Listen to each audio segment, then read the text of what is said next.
kuratorsko razstavo v Mestni galeriji v Novi Gorici sem izbrala naslov Risomanija. Razstava govori o risbi in njeni popularnosti med mlajšo in srednjo generacijo.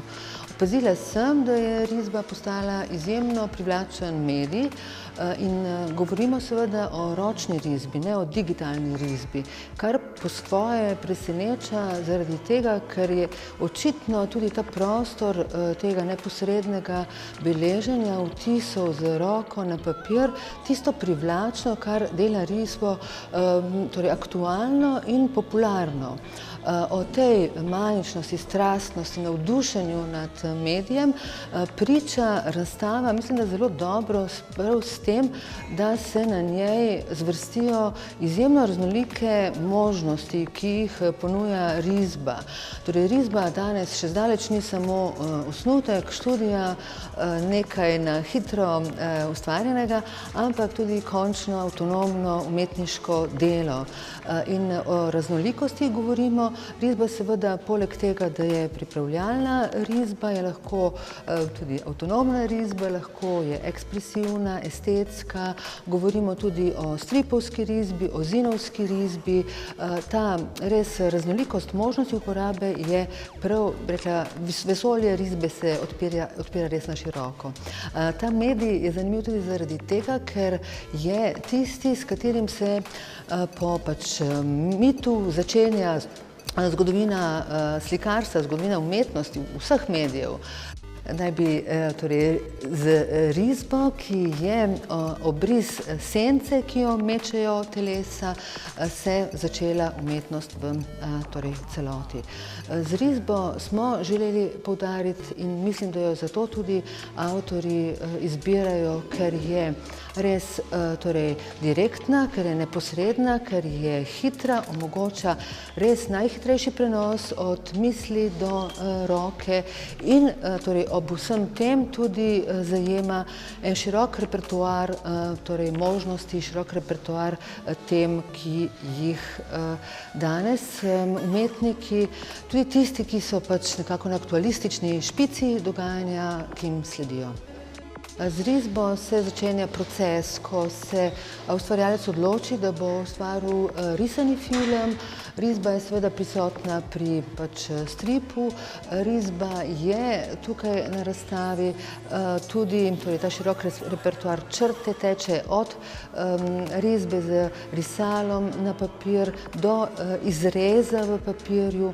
Z izrezom se oblikuje negativna risba, iz koščkov izrezane folije se oblikuje pozitivna risba.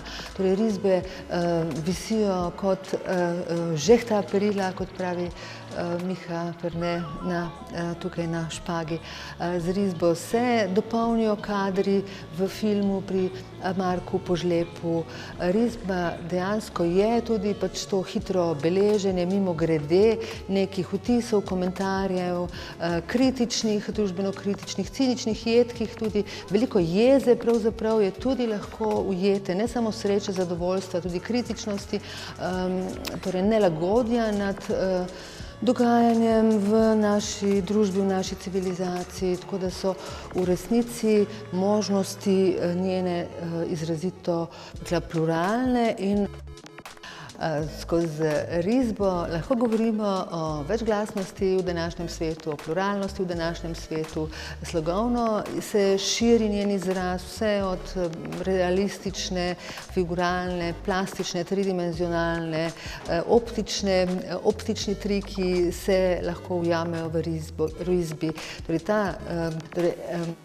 Možnosti, ki jih risba omogoča, so kot neke vrste metafora za umetnost v celoti, ker so skozi ta medij, ki je tudi demokratičen prav zaradi tega, ker nastaja na najbolj dostopnem od materialov za umetnost, torej papir, svinčnik, vsak si lahko privošči ta medij. Risba gre v prostor, v javni prostor, torej kot grafitarska risba. Izjemna kompleksnost tega medija je tukaj danes in zdaj skozi to produkcijo.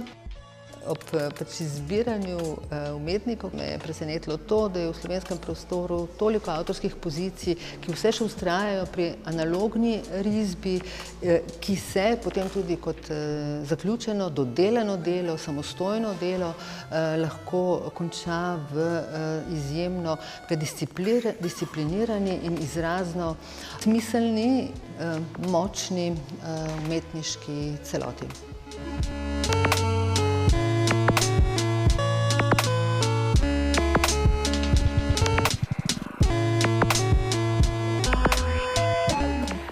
Na razstavi Risomanija je predstavljenih 13 avtoric oziroma avtorjev, ki na različne načine ustvarjajo v mediju risbe, pri vseh pa risba predstavlja nepogrešljiv del njihove ustvarjalne prakse.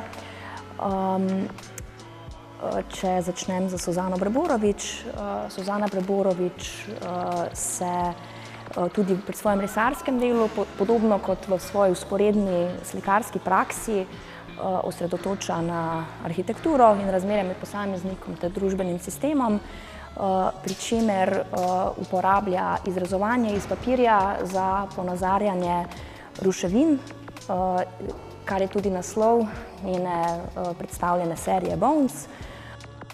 Na videz podobna so tudi dela Janje Kosi, a zgolj na videz, kajti idejna osnova pa tudi izvedba je pri Janji Kosi drugačna, saj umetnica v prvi fazi ustvari ročno risbo, ki jo nato prevede v digitalno risbo in v zaključni fazi risbo natisne oziroma izreže rezalnik, s čimer potem ustvari zaključni videz, ki ustvarja podobe arhitekture, ki so malce bolj zabrisane, zasanjane, nejasne. Na nek način soroden, če lahko tako rečem, je tudi princip dela Blažke Križan, ki namesto recimo temu klasičnega svinčnika riše oziroma ustvarja z zelo zanimivim risalom, in sicer s skalpelom, s čimer ustvarja zareze oziroma praznine in izkorišča tudi prostor, ki se nahaja za risarsko podlago. Se pravi, pri njej lahko govorimo pravzaprav o prostorski risbi, saj je njen princip dela blizu kiparskemu odvzemanju materiala. Na razstavi imamo tudi delo Mihe Perneta, ki se vije neposredno čez prostor, saj zaseda mesto med stebri na sredi galerije. Gre za delo Žehta, kjer v bistvu umetnik raziskuje paralelo med obešanjem perila, s čimer posameznik razodene, kaj nosi pod obleko, oziroma na sebi, umetnik pa v bistvu obesi risbe, ki predstavljajo plod njegovega raziskovanja svoje notranjosti, svojega doživljanja sveta, se pravi vidi vzporednico med tem dvojem skozi razgaljanje neke intime. Če ostanemo pri prostoru, je prostorska tudi postavitev Milanke Fabjančič, oziroma vsaj del njenih razstavljenih del. Milanka Fabjančič je primarno ilustratorka, oblikovalka in animatorka, ki je lani ustvarila animirani film Hobotnica, banana, mišmaš. Na razstavi Risomanija pa se predstavlja v bistvu z zgodbo nastajanja tega filma in z veliko vlogo, ki jo je imela risba pri nastajanju filma. Na razstavi se predstavlja tudi Matej Stupica, ki kritizira družbo spektakla, primitivizacijo družbe in svoj pogled na to skozi tako igrivo postavitev manjših risb, pri čemer je eno od njih tudi povečal in naslikal oziroma narisal na eno od sten galerije. Uporaba risbe je zelo zanimiva tudi pri Marku Požlepu, ki se na razstavi predstavlja z izborom 4 del iz serije Svetle luči. Mark Požlep, ki je primarno, ki ga v bistvu lahko označimo kot bolj interdisciplinarnega umetnika, je risbo uporabil znotraj projekta Hogshead 733. To je projekt, ki ga je izvedel v sodelovanju z umetnikom Maksimom Bertojem, in v bistvu gre za morsko popotovanje z obnovljeno jadrnico, iz katere na koncu potovanja ustvarita oziroma zgradita dva sodčka za viski.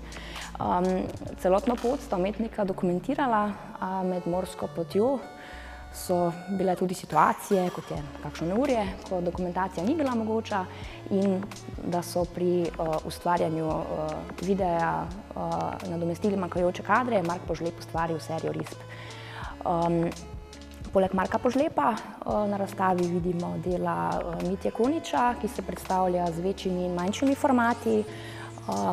Ne glede na format pa Mitja Konič v bistvu raziskuje samo svojo tipologijo, s čimer je povezana v bistvu tudi njegova motivika. Na razstavi lahko vidimo dva tipa motivov, ki se nekako pri njegovem delu ponavljata, in sicer motiv drevesa in pa bolj abstrakten motiv, ki v bistvu spominja na draperijo ali kovino, predvsem zaradi načina obdelave risarske površine. Pri vseh njegovih delih pa je mogoče prepoznati nekakšno prisotnost, bolj ali manj, se pravi bolj direktno ali manj direktno prisotnost človeške figure.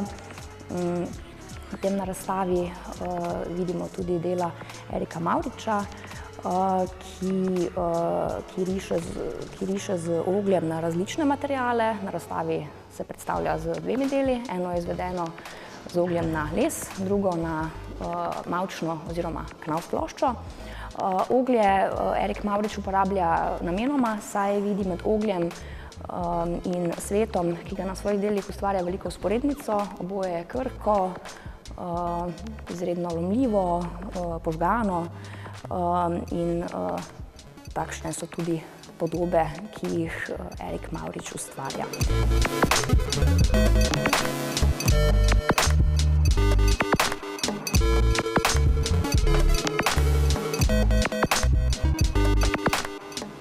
Poleg Erika Mavriča lahko vidimo tudi 3 dela Helene Tahir, ki deluje na presečišču med risbo in grafiko.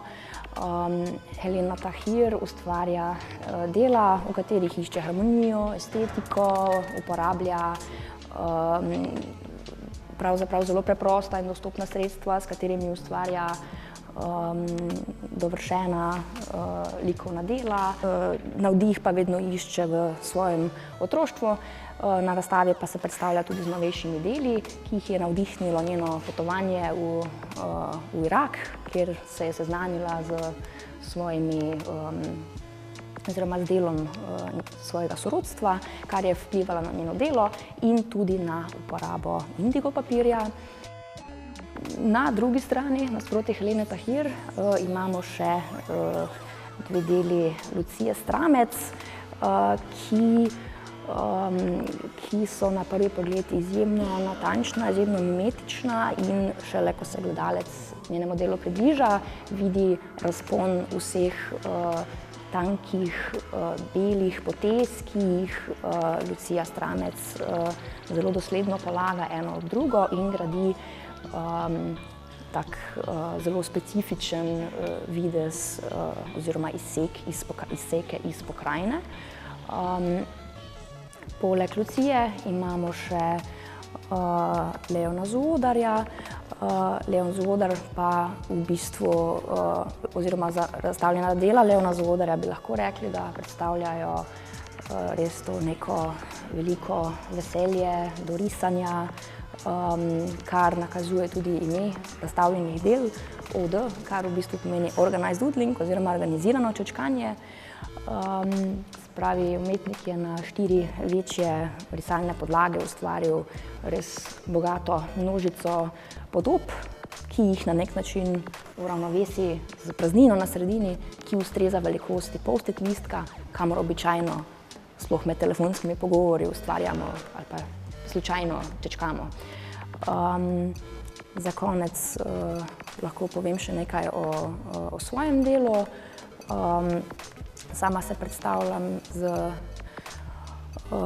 izborom del iz serije Dualizem lepega, s katero v bistvu raziskujem to dvojnost med na eni strani naravo, na drugi strani pa niti ne toliko onesnaženostjo narave z odpadki, temveč me bolj zanima neka inflacija podobe plastičnega odpadka, ki je že tako prisotna v družbi, da človek ob pogledu nanjo sploh ne reagira več zares. In prav to dvojnost skušam prikazati s tem prepogibanjem papirja, ki sem ga naredila in nastopa v kombinaciji z dvema manjšima deloma. Pri teh delih je mogoče posebnost tudi to, da se mora gledalec gibati po prostoru, da v celoti doživi to delo, saj je delo namreč iz vsakega zornega kota drugačno.